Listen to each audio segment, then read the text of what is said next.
रूसी आक्रमण से जैविक लैब्स के तबाह होने की जो आशंका है वो जताई गई है। यूक्रेन में बायो वेपन का जो रहस्य, इससे जुड़े तमाम बिंदु आपको हम समझा रहे हैं। ऐसा हुआ तो पैथोजेंस आबादी के बीच फैल सकते हैं, जो लगातार बताया जा रहा है कि बायोलॉजिकल लैब्स, केमिकल लैब्स को लेकर वहां पर काम चल रहा है, तो इसी को लेकर यह अलर्ट है।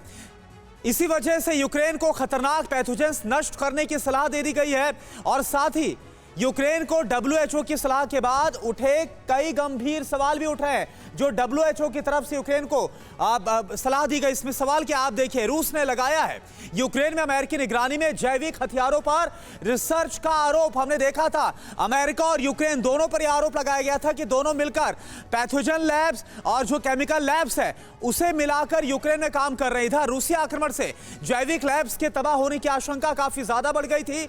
इस वक्त हमारे साथ कीव से अभिषेक उपाध्याय लाइव जुड़े हुए हैं और कीव का सीधा रुख करते हैं।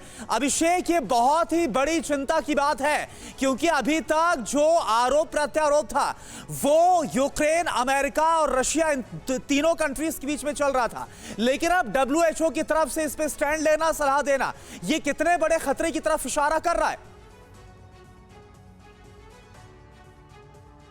ये बहुत बड़े खतरे की चेतावनी है और खतरे की चेतावनी इसलिए कि जिस तरह से अटैक हो रहे हैं, बहुत ही अनगाइडेड अटैक हो रहे हैं। कोई उनका टारगेट फिक्स नहीं है कि अटैक कहां पर, मिसाइल कहां गिरेगी, कोई टारगेट इसका फिक्स है नहीं आज की तारीख में। जिस तरह से मारियोपोल में अटैक देखा गया है, वहां पर एक हॉस्पिटल में जहां पर गर्भवती महिलाएं थीं, वहां पर जाकर के अटैक होगा। तो ऐसे में अगर ये जो लैब हैं जिन पर अगर अटैक होता है तो जिन पैथोजन की बात कही जा रही है, जिन खतरनाक वायरस की बात कही जा रही है, उनका परिणाम क्या होगा, ये वाकई में ये बहुत ही भयभीत करने वाली बात है।